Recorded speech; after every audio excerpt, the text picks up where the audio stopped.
How many Americans are regular viewers of porn? Last year, there were well over 800 million rentals of adult videotapes and DVDs in video stores in this country. And I don't think that it's 800 guys renting 1 million tapes each. Adult entertainment is a multi-billion-dollar industry, so lucrative and profitable that it has enticed some of the nation's best-known corporations into its bed.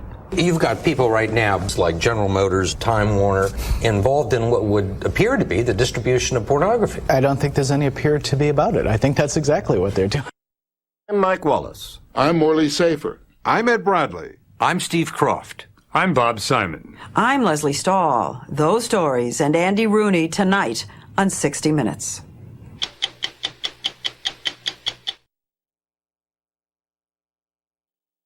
Selling sex is one of the oldest businesses in the world, and right now, business has never been better.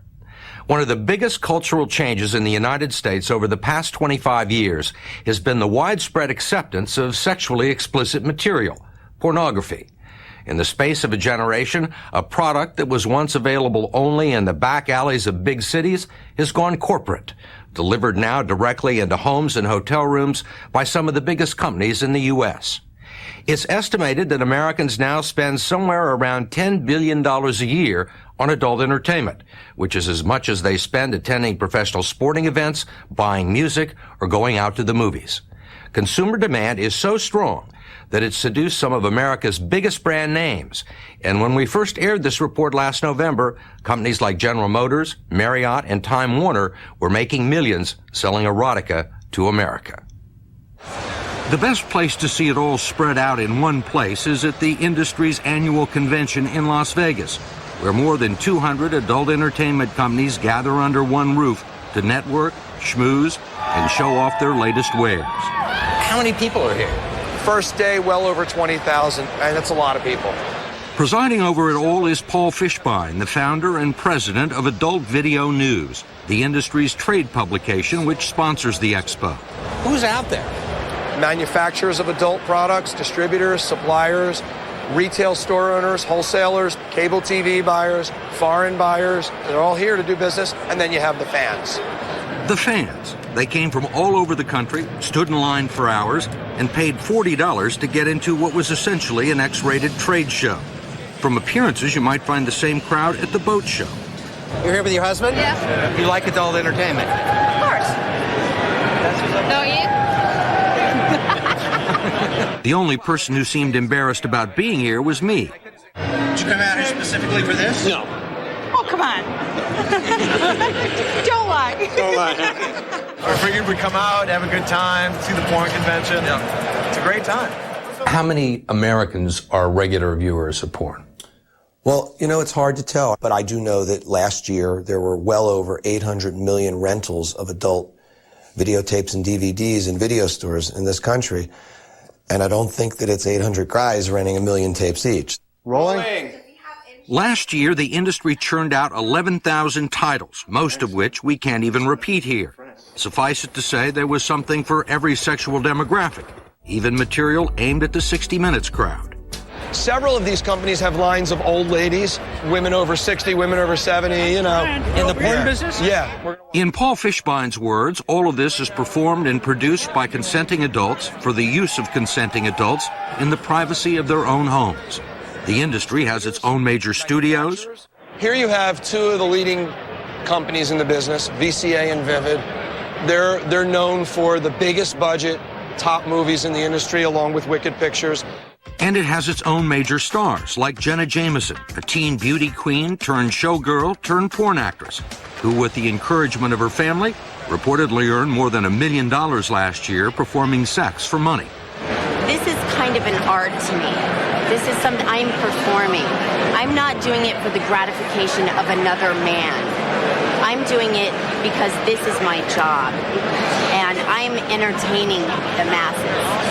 So it's just like being Julia Roberts, but just a little bit further, one step further. The porn world now has all the trappings of a legitimate industry with considerable economic clout. Besides its own convention and trade publication, it holds marketing and legal seminars. It even has its own lobbyist. It employs in excess of 12,000 people in California, And in California alone, we pay over $36 million in taxes every year. So it's a very sizable industry. Bill Lyon is a former lobbyist for the defense industry, and when we spoke with him, he was running the Free Speech Coalition, a trade organization that represents 900 companies in the porn business. I was rather shocked to find that these are pretty bright business people who are in it to make a profit, and that's what it's about. What kind of reaction do you get when you go up to legislators all over the country and tell them you're the lobbyist for the adult entertainment business? Initially, I think there's a degree of shock, but when you explain to them the size and the scope of the business, they realize, as all politicians do, that it's votes and money that we're talking about. They're reputable companies traded on the New York Stock Exchange who are involved in this business. Is that correct? Yes, absolutely. Did that surprise you when you got in the business? No, corporations are in business to make money. This is an extremely large business, and it's a great opportunity for profits for them. Take Comcast, the nation's largest cable company. Last year, it pulled in $50 million from adult programming. In fact, all of the nation's top cable providers, from Time Warner to Cablevision, distribute sexually explicit material to their subscribers, although you won't read about it in their annual reports. Same with satellite providers like EchoStar and DirecTV, which is owned by Hughes Technology, a subsidiary of General Motors. Dennis McAlpine is a partner in McAlpine Associates, which has tracked the entertainment industry for more than 2 decades. How much does DirecTV make off of adult product? They don't break the number out, but I would guess they probably get a couple $100 million, maybe as much as $500 million off of adult entertainment in a broad sense. How much of the profit, do you think? Oh, I would think it's probably more than what their overall profit is. The other areas are losing money, that's making money. Then there are the big hotel chains like Hilton, Marriott, Hyatt, Sheraton, and Holiday Inn, which all offer adult films on in-room pay-per-view television systems. And they're purchased by half of their guests, accounting for nearly 70% of in-room profits. One hotel owner said, "We have to have it, our guests demand it." One of the largest owners and programmers of in-room pay-per-view systems is Liberty Media, a publicly traded company run by media mogul John Malone, one of the most powerful people in the communications industry. Suppose he just decided, well, we're going to take all of this product off of our channels, out of our cable systems. I think somebody would probably accuse Dr. Malone of having a lobotomy. He'd be crazy to do it. Yes. Wouldn't make any sense and be totally out of character. Why do you say out of character? Dr. Malone likes to make money. So what you're saying is that this adult entertainment is a critical part of the entertainment business. Yes, or the distribution business. Adult is a major factor in determining the profits of a cable system, an in-house hotel system, a satellite system. It's a big profit contributor. Fred Lane is a lawyer and author of a book called Obscene Profits, The Entrepreneurs of Pornography in the Cyber Age. You've got people right now, big corporations like General Motors, Time Warner, John Malone, and Liberty Media, involved in what would appear to be the distribution of pornography. I don't think there's any appear to be about it. I think that's exactly what they're doing. So how did these corporations get involved in it? Well, I think that they get involved in it because of the profit margins that are involved. One of the things about pornography that's consistently true across the board is that because there's a social stigma still attached to it, you can charge a premium for these materials. And because you can charge a premium for it, the profit margin is higher. So it makes pure economic sense. The epicenter of the porn industry is Chatsworth, California, a quiet suburb north of Los Angeles. It is indistinguishable from the other middle-class communities that sprawl across the San Fernando Valley, except for one thing. Tucked among the defense contractors and aerospace firms are dozens and dozens of adult entertainment companies. Like Vivid Video, the porn industry's equivalent of Paramount or Universal. It makes adult films, distributes them on video and DVD, and then sells them to hotels, cable companies, and over the internet. Bill Asher, Vivid's president, said these films are relatively inexpensive to produce, and Vivid has had double-digit growth every year for the past 5 years. Last year, he says, consumers spent $1 billion on Vivid products. We know that when we were selling the content to certain satellite companies, they did an analysis, and we were the most profitable channel that they had for the distributor. You think it's that way with the cable systems? Yes, I would assume that it's probably the most profitable channel. More profitable than CNN or HBO or ESPN? Correct. This industry is big business now. It's mainstream. It's really no different than what Playboy was 30 years ago, 20 years ago. Asher, who graduated from Dartmouth and has an MBA, used to work at Playboy as a financial analyst. It's an issue of distribution. When customers can get to adult content, generally they buy it. They enjoy it. The question was, would mainstream companies distribute it? Now, Playboy and Penthouse for 30 years have enjoyed the same distribution as other magazines. Adult movies really didn't have that up until recently. And what happened was, as companies like Vivid came around and made everyone more comfortable with adult product, mainstream companies said, okay, well, we will distribute it. We would like to, join in the financial benefit of distributing it. Asher says it wasn't a hard sell. All he had to do was to show them the numbers and provide an upscale product on the polite side of the pornographic spectrum. We strive to have good sets, good plots, attractive people, people who can hopefully speak and act. Everything that you would expect to see in a mainstream movie. Somebody told me the other day that the average length that someone watches an adult movie in a hotel is about 3.5 minutes. Well, I think that it's probably much higher, probably more like 7 minutes. 7 minutes. Probably like 7 minutes. So we hear. Well, you can't do much with plot in 7 minutes. Well, it depends on the person. We were hoping that at least one big mainstream corporation would talk to us about its involvement in adult entertainment. How popular is it? We need to get someone else to talk to, actually. Let me see if I can find someone for you. Okay, good. But no one did. A few gave us statements saying essentially that their companies provide a whole range of entertainment choices, plus the ability to block them out. And such choices should be left to the customer. When 60 Minutes comes to your door asking you about adult content, and you're a major corporation, my advice to you would be don't open the door. Why not? What possible good could come out of it for them? They are offering content. Their customers are buying the content. Everyone is happy. This sort of sounds like brown paper bag television. Well, to a certain extent, it is. Two things have changed in the porn industry since we first brought you this report. General Motors sold its subsidiary, Hughes Technology, and got out of the porn business altogether. And actress Jenna Jameson says she wants to do the same thing, retire and become a regular mom. When we come back, a look at the impact of pornography on American society and what the Justice Department hopes to do about it.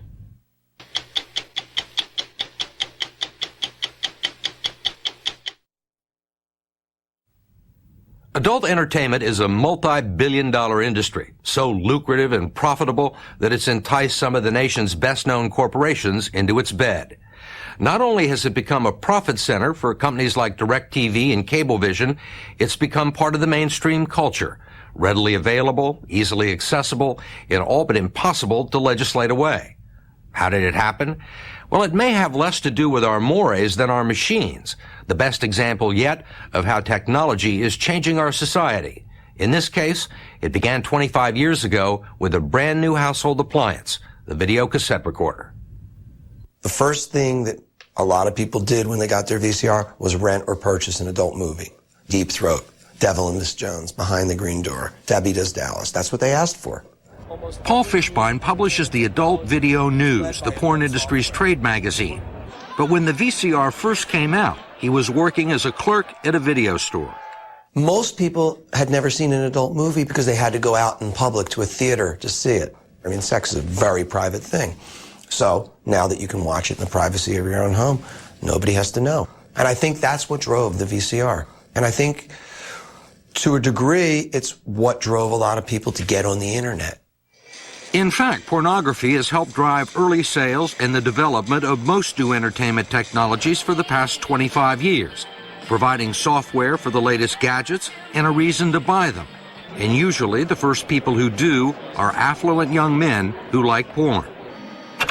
Type the word sex into an internet search engine like Google and you will get 180 million hits.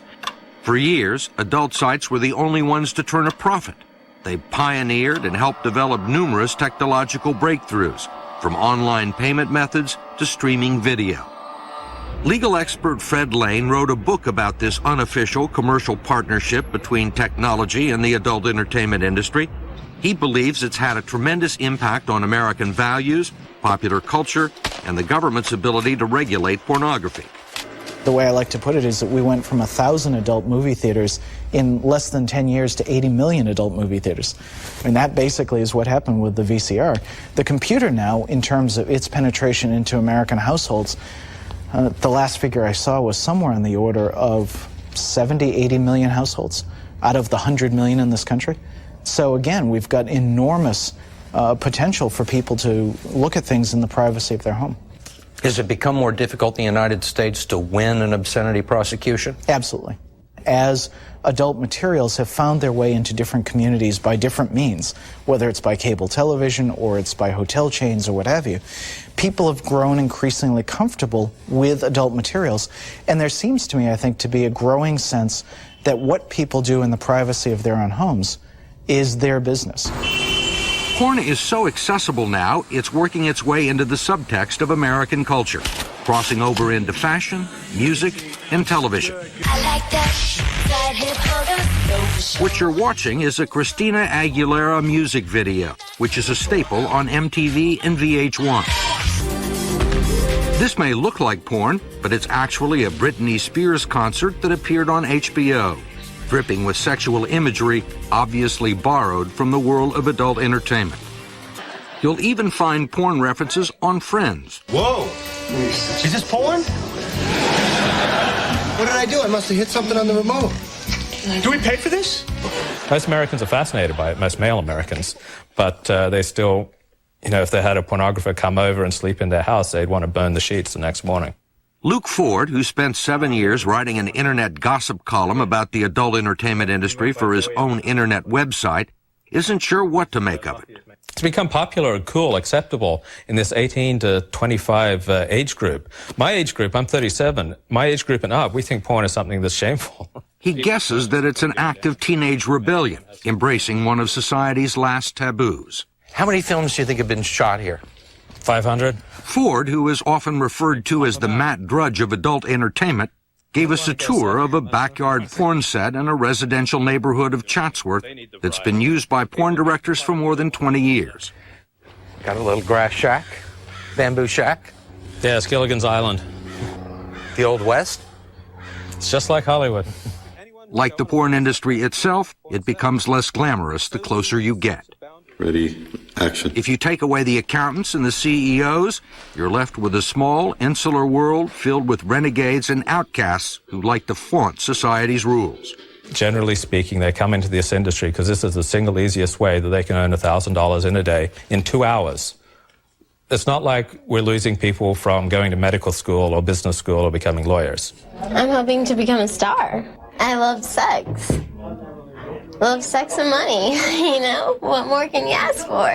Fill one of these out. Have a seat on the sofa. Hang around the World Modeling Talent Agency on Van Nuys Boulevard in Sherman Oaks, and one of the first things you notice is that there's no shortage of men or women eager to work in the business. It's fun. I think it's awesome that, to be like a sex icon. I think girls argue that it's a bad thing or crazy because, everybody thinks you're beautiful. Everybody wants to meet you.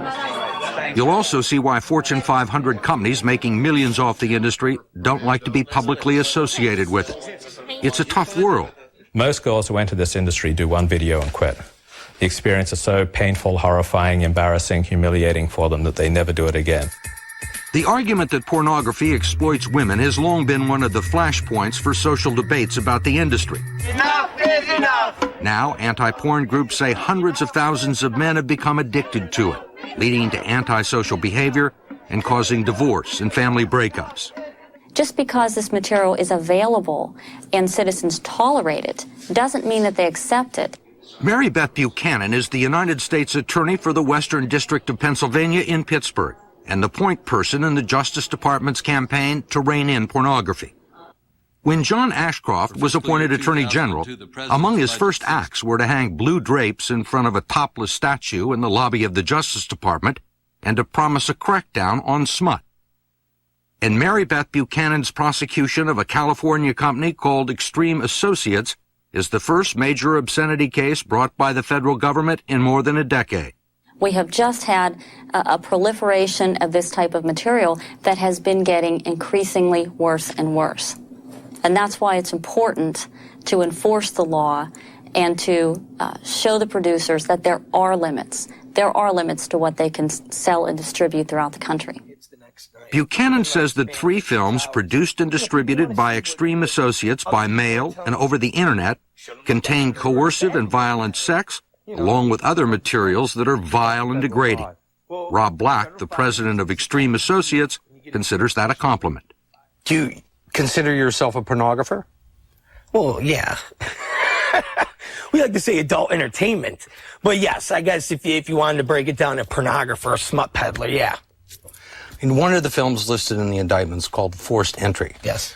Which includes shots of women being raped and murdered. Yep.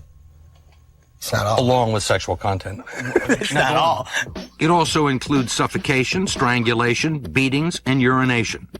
Rob Black calls Forced Entry a slasher film with sex, loosely based on the Hillside Strangler case. But we couldn't find enough plot to show you anything beyond the opening credits.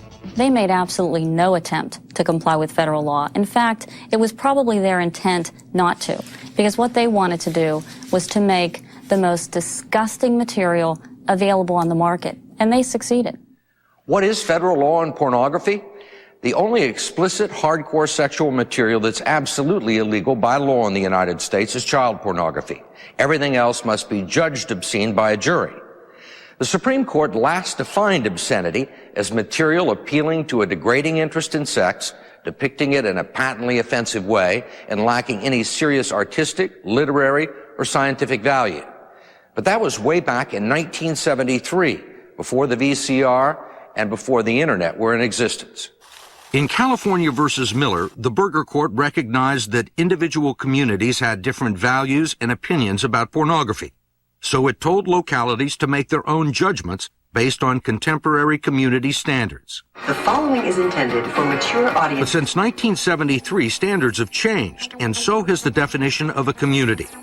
Today, with the internet, cable, and satellite television, most pornography can be transmitted directly into someone's home without ever disrupting the community or its standards. And that will be Extreme Associates' argument in court. It's not involving a community. It's involving a private individual who purchased these videos and downloaded the images from the internet into their home. So where does that community standard apply? You're saying nobody else in Pittsburgh knew this was going on, nobody else in Pittsburgh saw it, so it couldn't offend them. Well, you can't apply a community to it if only one person is viewing it.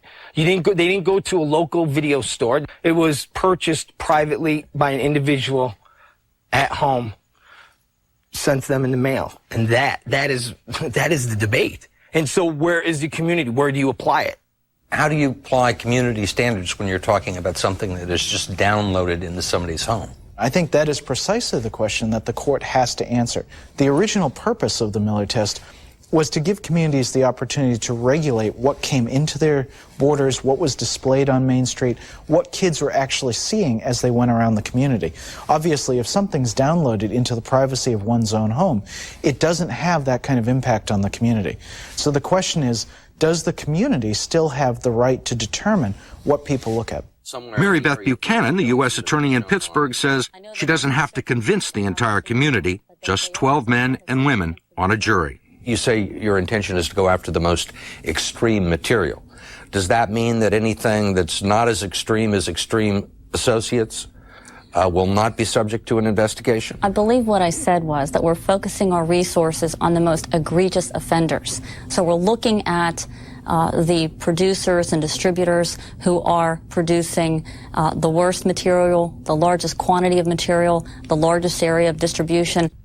Buchanan says it's not the Justice Department's intention to shut down the adult entertainment industry or to eliminate all sexually explicit material, even if it could. The point is to enforce some standards, and it hopes to do so when the Zakari case finally goes to trial this fall.